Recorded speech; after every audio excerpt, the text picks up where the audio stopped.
నమస్తే, welcome to our channel. నేను సౌజన్య.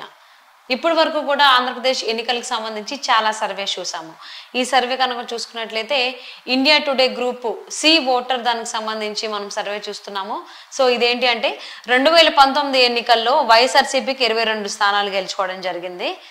And TDP 3 స్థానాలను గెలుచుకుంది 2019 లోక్సభ ఎన్నికలకు సంబంధించి. బట్ ఇప్పుడు కనుక ప్రజెంట్ సిచ్యువేషన్ సినారియో చూసుకుంటే వైఎస్ఆర్సీపీకి 8 స్థానాలు వచ్చేటువంటి అవకాశం ఉంది. 14ని కోల్పోతోంది అన్నట్టుగా ఇక్కడ మనం చూసుకోవచ్చు రిజల్ట్. అండ్ టీడీపీకి అయితే 17 స్థానాలను గెలుచుకోబోతోంది. 14 స్థానాలని హై రైజ్ అయినట్టుగా అంటే గెలుచుకోబోతుంది అన్నట్లుగా మనకి ఈ ఇండియా టుడే సి ఓటర్ సర్వేని మనం చూసుకోవచ్చు. సో ఈ మధ్య కాలంలో చాలా సర్వేస్ వచ్చాయి. ఏ సర్వే చూసినా కానీ అంతా కూడా గ్రౌండ్ రిపోర్ట్ ప్రకారం చూసుకుంటున్నట్టయితే సర్వేస్ రిజల్ట్స్ వచ్చేసి టీడీపీ, జనసేన, బీజేపీ కూటమి వైపు ఎక్కువగా ఉంది అన్నట్టుగా తెలుస్తుంది. ఎక్కువగా చంద్రబాబు గారు వైపే ఏపీ ప్రజలంతా చూస్తున్నారు అన్నట్టుగా మనకి సర్వే రిజల్ట్స్ ఉన్నట్లుగా మనకు తెలుస్తుంది. మరి ఈ అంశానికి సంబంధించి మనతో మాట్లాడడానికి, వారి విశ్లేషణని మనతో పంచుకోవడానికి ఈరోజు మనతో పాటు ఉన్నారు పొలిటికల్ అనలిస్ట్ వీరశంకర్ గారు ఉన్నారు. వారితో మాట్లాడదాం. నమస్తే వీరశంకర్ గారు. నమస్తే మేడం. సో ఇప్పటి వరకు చాలా సర్వేస్ వచ్చాయి. లేటెస్ట్గా వచ్చినటువంటి India today group C voter survey కనుక చూసుకుంటున్నట్లయితే 2019 ఎన్నికల్లో వైఎస్ఆర్సీపీ 22 స్థానాలు గెలుచుకుంది. అలాగే టీడీపీ 3 స్థానాలు గెలుచుకుంది. 2024కు వచ్చేసేసరికి వైఎస్ఆర్సీపీ 8 స్థానాలు మాత్రమే గెలుచుకోబోతుంది, 14ని కోల్పోబోతోంది అన్నట్టుగా ఉంది. అండ్ టీడీపీ విషయానికి వచ్చేసరికి 17. ఇక్కడ కోల్పోతున్నటువంటి 14 స్థానాలు కూడా టీడీపీ వైపే ఉంది, టీడీపీ గెలుచుకోబోతుంది అన్నట్టుగా మనకి ఈ రిజల్ట్ తెలుస్తోంది. సో ఇప్పటి వరకు చాలా రిజల్ట్స్ వచ్చాయి, చాలా చూసామని చాలా డిస్కస్ చేసాం. బట్ దీని గురించి కనుక చూసుకున్నట్లయితే మోస్ట్ ఆఫ్ ది పర్సంటేజ్ చూసుకుంటే అందరూ కూడా టీడీపీ వైపే ఉన్నారంటగా రిజల్ట్ వస్తుంది. ప్రతి సర్వే రిజల్ట్ కూడా అదే ఉంది. మీరేమంటారు దీని గురించి? ఖచ్చితంగా సౌజన్య గారు, ఈ ఇండియా టుడే సర్వే అనేది రాబోయే ప్రభుత్వానికి, రాబోయే సీట్లకి ఇది దర్పణం అని చెప్పొచ్చు. గతంలో సర్వేలు చూస్తే టీడీపీకి 21 స్థానాల దాకా చెప్పుకున్నాం, కానీ అవి టీడీపీ సొంత సర్వేలు అని చెప్పి కొట్టిపారేశారు. కానీ ఇప్పుడున్న ఈ 17 స్థానాల్లో టీడీపీ కూటమి, టీడీపీ, జనసేన, బీజేపీ కూటమి గెలుచుకోబోవడం, అందులో 8 పార్లమెంటు స్థానాలు వైసీపీ గెలవబోతుంది అని చెప్పి చెప్పడం అనేది వాస్తవానికి చాలా దగ్గరగా ఉంది అని చెప్పి చెప్పొచ్చు.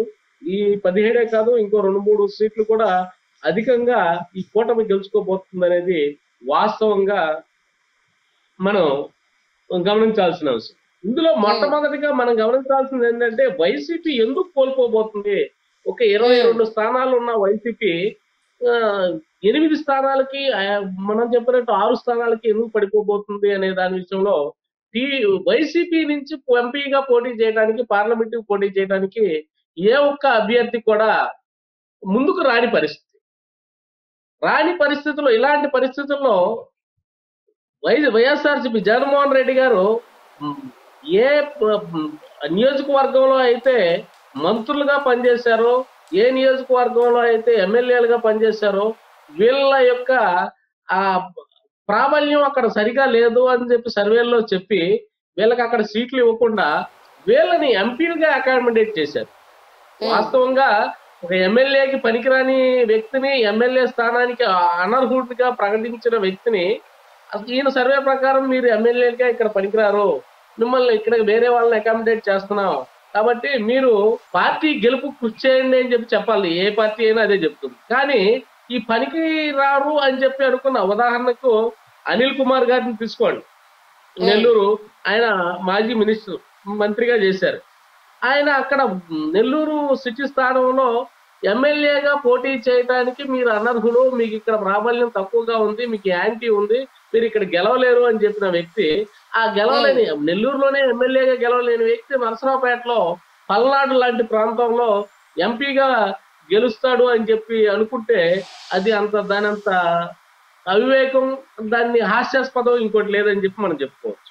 కానీ ఏంటంటే వీళ్ళు ప్రతిపక్ష పార్టీలకి, నేను గతంలో ఇంతకుముందు చెప్పుకున్నాం, ప్రతిపక్ష పార్టీలకు వీళ్ళు ఆయుధాలు కాకూడదు, వీళ్ళు ఇక్కడ నుండి పనిచేసి, ఇక్కడ ఎమ్మెల్యేలుగా, మినిస్టర్లుగా పనిచేసి వీళ్ళు సంపాదించుకున్న ఆస్తులు వీటి వలన వీళ్ళు ప్రతిపక్ష పార్టీలోకి వెళ్ళి వీళ్ళ మీదే పెట్టుబడి పెడితే పూర్తి స్థాయిలో వైఎస్ఆర్సీపీ ఇప్పుడు దాదాపు అసెంబ్లీ స్థానాలు కూడా 45-50 అసెంబ్లీ స్థానాలు వస్తాయని చెప్పి అనుకుంటా ఉన్నారు.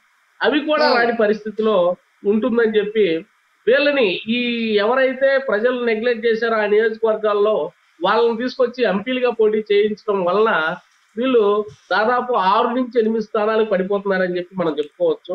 అది వాస్తవం కూడా మనం గమనించాలి.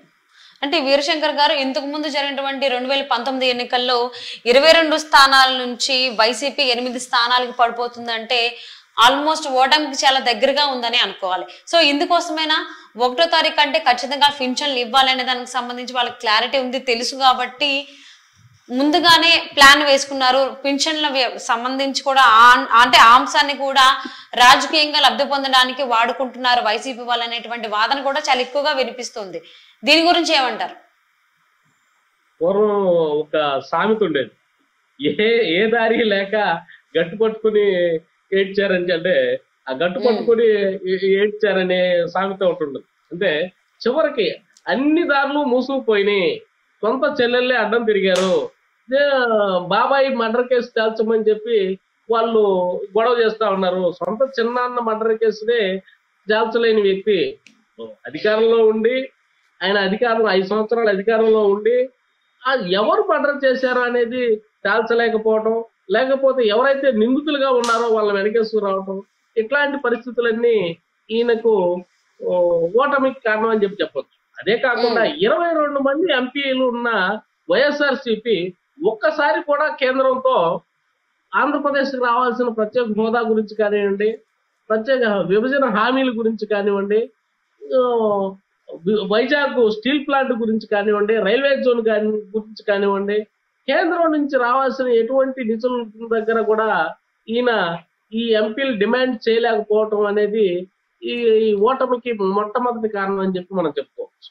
అంతేకాకుండా ఈ రోజు ఆ పార్టీల నుంచి పోటీ చేయడానికి సిట్టింగ్ ఎంపీలు ఎవ్వరూ కూడా ముందుకు రాని పరిస్థితి ఉంటుంది అనేది ఒకసారి జగన్మోహన్ రెడ్డి గారు విశ్లేషణ చేసుకోవాలి.